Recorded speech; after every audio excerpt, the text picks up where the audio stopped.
शक्तिमान पिता धन्यवाद करते हैं आज के सुंदर बाइबल अध्ययन के लिए। खुदावन हरी को बड़ी बरकत दे, आशीष करे पिता, यीशु नाम से मांगती हूँ, आमीन।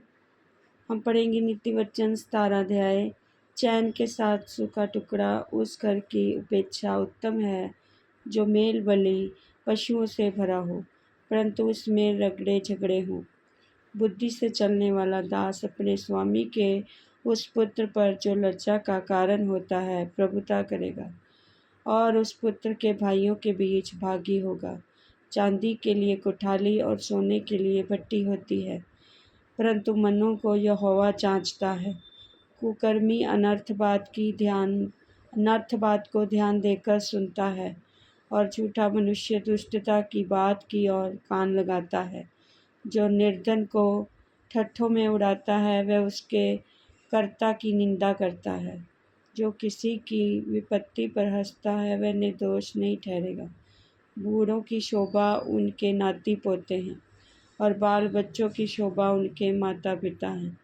मूढ़ के मुख के उत्तम बात फबती नहीं, और इससे अधिक प्रधान के मुख से झूठी बात नहीं फबती। देने वाले के हाथ में घूस मोह लेने वाले मणि का काम देता है। ऐसा पुरुष जिधर फिरता उधर ही उसका काम सफल होता है। जो दूसरे के अपराध को ढांप देता वह प्रेम का खोजी ठहरता है, परंतु जो बात की चर्चा बार बार करता है वह परम मित्रों में भी फूट करा देता है।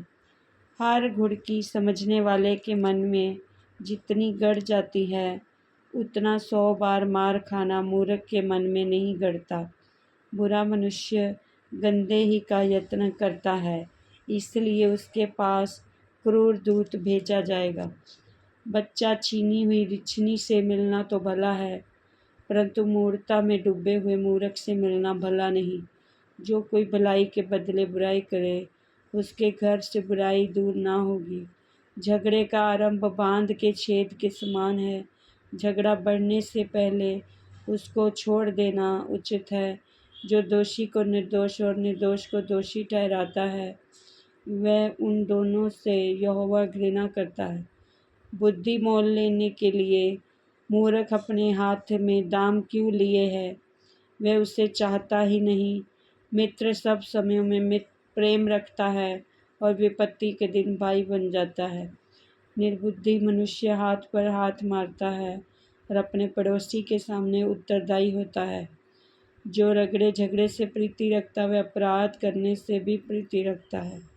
जो अपने फाटक को बड़ा करता वह अपने विनाश के लिए यत्न करता है। जो मन का टेढ़ा है उसका कल्याण नहीं होता, और उल्ट फेर की बात करने वाला विपत्ति में पड़ता है। जो मूर्ख को जन्म देता वह उससे दुख ही पाता है, और मूढ़ के पिता को आनंद नहीं होता। मन का आनंद अच्छी औषधि है, परंतु मन के टूटने से हड्डियां सूख जाती हैं। दुष्ट जन न्याय बिगाड़ने के लिए और गांठ से घूस निकालता है, परंतु समझने वाले के सामने ही रहती है। परंतु मूर्ख की आंखें पृथ्वी के दूर दूर देशों में लगी रहती हैं। मूर्ख पुत्र के से पिता उदास होता है, और जननी को शोक होता है। फिर धर्मी से जुर्माना लेना और प्रधानों को खराई के कारण पिटवाना दोनों काम अच्छे नहीं हैं।